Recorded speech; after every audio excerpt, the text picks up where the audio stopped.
Hello students, BA part third paper first की class में हम यूनानी विचारक प्लेटो पे चर्चा कर रहे हैं। आज की क्लास में हम द आइडियल स्टेट जो उसने अपनी रिपब्लिक में बताई है, जिससे हम हिंदी में आदर्श राज्य का सिद्धांत कहते हैं, उस पर चर्चा करेंगे। सबसे पहले हम ये देखते हैं कि प्लेटो का जो आदर्श राज्य का विचार है ये आया कहाँ से। तो इसके जड़ में हम जाते हैं तो ये समझते हैं कि जो प्लेटो के समय यूनान में जो राजनीतिक अराजकता व्याप्त थी, उसी की प्रतिक्रिया करते हुए उसने एक आदर्श राज्य की कल्पना करी है और उससे अपनी पुस्तक रिपब्लिक भी प्रस्तुत किया है। और हम ये भी देखते हैं कि जो प्लेटो का ये जो आदर्श राज्य का जो विचार है, आइडियल स्टेट का जो विचार है, ये सभी समयों में या आने वाले समय में सभी के लिए एक आदर्श का प्रस्तुतिकरण है। और ये है कि उन्होंने जब आदर्श राज्य की वो कल्पना कर रहे हैं, उस समय वो उसकी व्यवहारिकता पर इतना ध्यान नहीं दे पाते हैं। लेकिन साथ ही साथ हमें इस बात को भी ध्यान में रखना चाहिए कि प्लेटो ने जिस पृष्ठभूमि में आदर्श राज्य की बात की है या जिस माइंड सेट में समय में या उसकी जो समय की जो सराउंडिंग्स थी, उसने जो आदर्श राज्य की कल्पना जागृत की है, उसे भी हमें देखना होगा। क्योंकि प्लेटो कालीन जो यूनानी समाज था, उस सोसाइटी में राज्य में बहुत ज़्यादा अराजकता व्याप्त थी। तो उसी के निराकरण हेतु उसने आदर्श राज्य की कल्पना करी है और इसके माध्यम से उसने उन सभी बीमारियों को दूर करने का या बुराइयों को दूर करने का प्रयास किया है। उसने अपने देश में उस समय जो भी तात्कालिक दोष देखे, इसका मतलब उसने एक ऐसे आदर्श राज्य का खाका, एक ऐसा रूपरेखा तैयार की जहाँ वो राजनीति को दर्शन की और या दर्शन के करीब लेकर के जाता है। क्यों? क्योंकि उसने समझा कि जो राज्य के लिए आवश्यक क्या है, कि राज्य के लिए सबसे आवश्यक ये है कि शासन करने का अधिकार दार्शनिकों को दे दिया जाए। अब दार्शनिक कौन होंगे? दार्शनिक समाज के वो व्यक्ति होंगे जिन्हें अच्छे या शुभ, है ना, जिसके गुडनेस की बात करते हैं, अच्छाई की बात प्लेटो करता है कि जिनमें अच्छा और शुभ होगा। अच्छा किन में होगा या अच्छाई का ज्ञान किन्हें होगा? जिनमें विजडम होगा या जिनमें विवेक होगा। तो हम ये देख पाते हैं कि प्लेटो का जो आदर्श राज्य की जो अवधारणा है, वो उसके तात्कालिक यूनानी समाज का एक रेसिप्रोकल या प्रतिक्रिया के स्वरूप उसके सामने आई। प्लेटो ने राज्य का जो स्वरूप बताया है, उसको हम देखते हैं कि प्लेटो अपने राज्य के स्वरूप की जब बात कर रहा है, तो वो राज्य और व्यक्ति दोनों के संबंधों की बात करता है। उसका ही मानना है कि व्यक्ति और राज्य में जीवाणु और जीव का संबंध है। उसका ही मानना है कि जो गुण व्यक्ति में पाए जाते हैं, वो ही विशाल रूप में राज्य में पाए जाते हैं।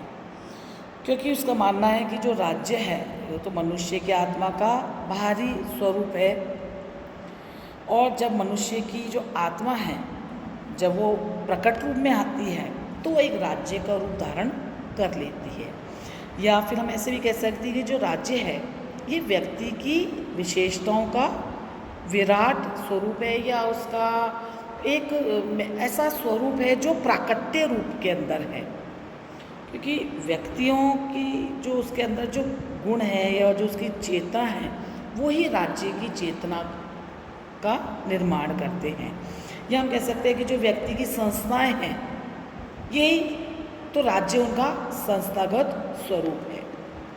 उदाहरण के लिए हम इस बात को ऐसे देखते हैं कि राज्य के कानून व्यक्ति के विचारों से उत्पन्न होते हैं, और जो ये विचार हैं यही न्यायालय या कानून के रूप में हमारे सामने आते हैं।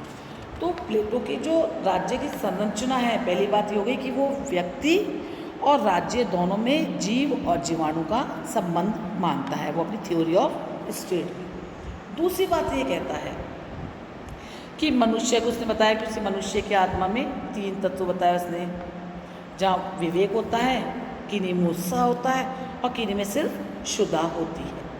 वही बात कहता है। वो कहता है जिनमें क्षुधा या भूख ज़्यादा है जिसे वो एपिटाइट कहता है। ऐसे व्यक्ति जो होंगे उनमें राग, द्वेष, प्रेम, वासना, इच्छाएं उनके स्वभाव में होंगी। दूसरा तत्व कहता है विवेक।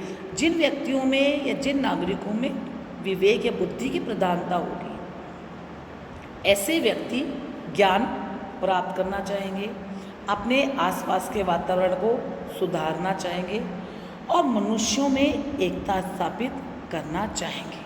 और ये तत्व हम जानते हैं राज्य के लिए भी महत्वपूर्ण है।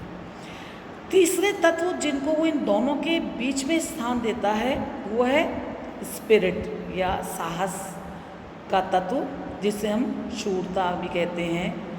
तो ये वो वर्ग है जो मनुष्यों को युद्ध की प्रेरणा देता है, जिसमें महत्वाकांक्षा, प्रतिस्पर्धा की भावनाएं होती हैं, जिसे वो विवेक का स्वाभाविक साथी भी मानता है। तो इस प्रकार हम ये कह सकते हैं कि प्लेटो ने जो बीच का जो वर्ग है, जिसको वो साहसी वर्ग या उत्साह का गुण का प्रधानता जिनमें मानता है, ये उन्हें बुद्धि या विवेक का सहगामी भी कह सकता है। अब प्लेटो अपनी बात को आगे बताता है कि जिस प्रकार मनुष्य की आत्मा में 3 तत्व हैं, उसी प्रकार मानवीय आत्मा में ये जो तीनों गुण पाए जाते हैं, ये तीनों तत्व राज्य में भी पाए जाते हैं और इन्हीं के आधार पर राज्यों का निर्माण होता है। और व्यक्ति क्यों इस बात को पुष्ट करते हुए कहता है कि राज्यों का जन्म वृक्षों या चट्टानों से नहीं हुआ है, प्लेटो कह रहा है, अपितु उसमें रहने वाले, बसने वाले व्यक्तियों और उनके चरित्र से होता है। व्यक्ति वीर होंगे तो राज्य भी उसी प्रकार का होगा। अगर राज्य के लोग नैतिक दृष्टि से गिरे होंगे तो ऐसे राज्य को हम नैतिक दृष्टि से संपन्न नहीं बना सकते। तो यहाँ ये विचार प्लेटो का है कि जहाँ ये मनुष्य की आत्मा के जो 3 गुण हैं, इसका प्रस्फुटन राज्य में 3 वर्गों के आधार पर होता है कि उत्पादक वर्ग होगा जिनमें शुद्धता होगी, सैनिक वर्ग होगा जिनके अंदर साहस का गुण होगा, दार्शनिक वर्ग होगा जिनमें विवेक की प्रधानता होगी। यहाँ वो कहता है कि जिनके अंदर शुद्धता और वासना हो गई, वासना है, तो वो लोग कौन लोग होंगे? उत्पादक वर्ग होंगे, जो श्रमिक होंगे, शिल्पकार होंगे, कृषक होंगे, व्यवसायी होंगे।